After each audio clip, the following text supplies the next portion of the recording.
वक्रतुंड महाकाय सूर्यकोटि समप्रभा निर्विघ्नं कुरु मे देव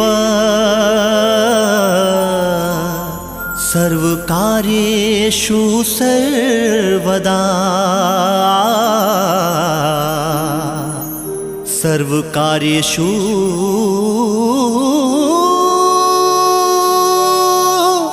सर्वदा।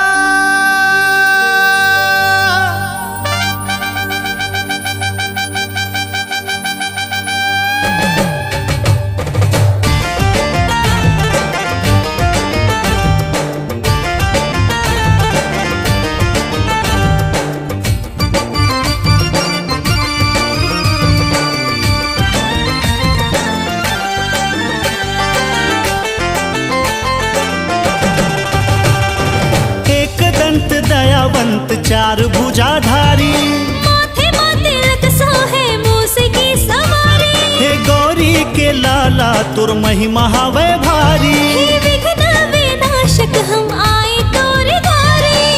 पहली पूजा है तोरे आज गणपति गणराज। जय हो गणपति गणराज करो कृपा सब पे महाराज करो कृपा सब पे महाराज। जम्मू आवे तुरी द्वार सुन लो देवा भक्त बन के पुकार। सुन लो देवा भक्त बन के पुकार।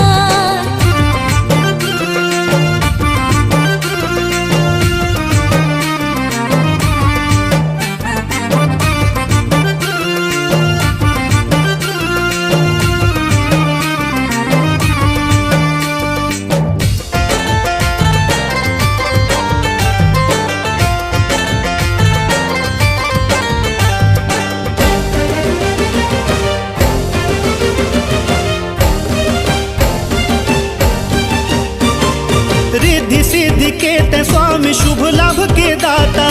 दुख के हरता सुख के करता देवा सबके प्रदाता। रिद्धि सिद्धि के ते स्वामी शुभ लाभ के दाता। दुख के हरता सुख के करता देवा सबके प्रदाता। करथन जी देवा तोरे महिमा के बखान। हमला भी दे दो देवा मांगथन वरदान। हो तो हिला मनावन तोरे जस गावन।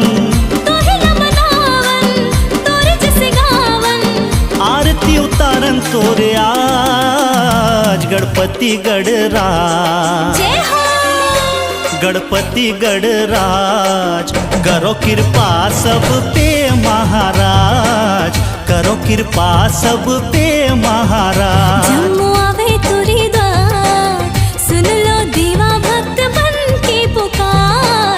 सुन लो देवा भक्त बन के पुकार।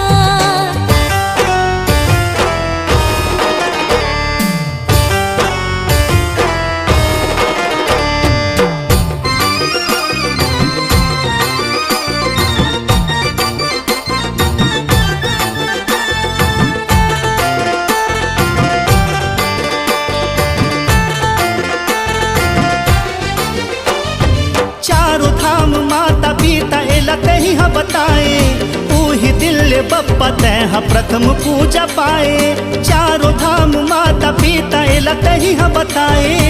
ऊही दिल बप्पा तैहा प्रथम पूजा पाए। ऐसन तुर गुण ऐसे संस्कार जिला देख के मान थे संसार। हो तही बुद्धिदायक हे गणनायक। तही बुद्धिदायक हे गणनायक।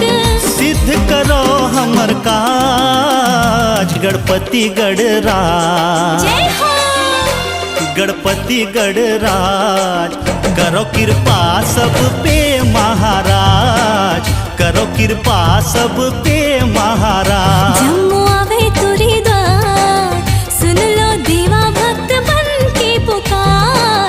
सुन लो देवा भक्त बन के पुकार। गणपति गणराज करो कृपा सब पे महाराज करो कृपा सब पे महाराज। जम्मू आवे तुरी द्वार, सुन लो देवा भक्त बन के पुकार, सुन लो देवा भक्त बन के पुकार, सुन लो देवा भक्त बन के पुकार।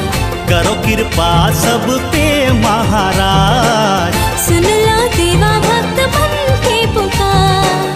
करो कृपा सब पे